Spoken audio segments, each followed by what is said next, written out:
মাননীয় একজন সংসদ সদস্য ইশরাক হোসেন উনি শেখ হাসিনা সরকারের অবৈধ নির্বাচনের বৈধ মেয়র হিসেবে নিজেকে ঘোষণা করার দাবি জানিয়েছিলেন এবং আমার যতটুকু মনে পড়ে এই আন্দোলনটি বা ওনার এই দাবিটি ঘটেছিল 2025 সালের মে মাসে, যেই সময়টা আমি অন্তর্বর্তী সরকারের কোনো অংশ ছিলাম না। আমি অন্তর্বর্তী সরকার থেকে 2025 সালের ফেব্রুয়ারির শেষ সপ্তাহে পদত্যাগ করেছিলাম। ফলে ওনার এই অসত্য তথ্যটিকে সংশোধন করার অনুরোধ রইল।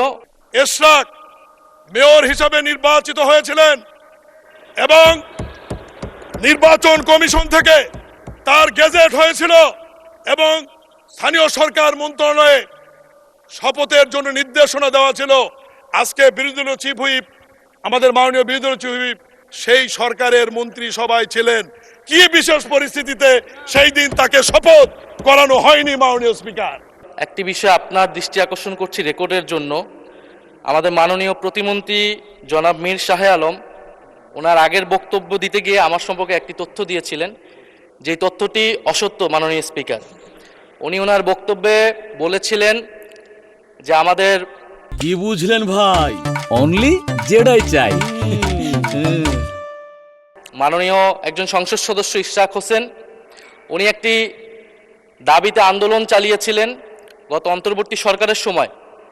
উনি শেখ হাসিনা সরকারের অবৈধ নির্বাচনের বৈধ মেয়র হিসেবে নিজেকে ঘোষণা করার দাবি জানিয়েছিলেন এবং আমার যতটুকু মনে পড়ে এই আন্দোলনটি বা ওনার এই দাবিটি ঘটেছিল 2025 সালের মে মাসে, যেই সময়টা আমি অন্তর্বর্তী সরকারের কোনো অংশ ছিলাম না। আমি অন্তর্বর্তী সরকার থেকে 2025 সালের ফেব্রুয়ারির শেষ সপ্তাহে পদত্যাগ করেছিলাম।